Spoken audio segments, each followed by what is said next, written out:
guys, magandang araw po sa lahat. This is Motor Rolitsi.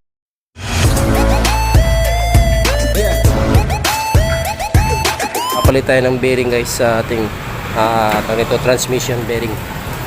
Ayan guys. Ayan, watch and learn. Pinalawang dahil sa tubig ulan.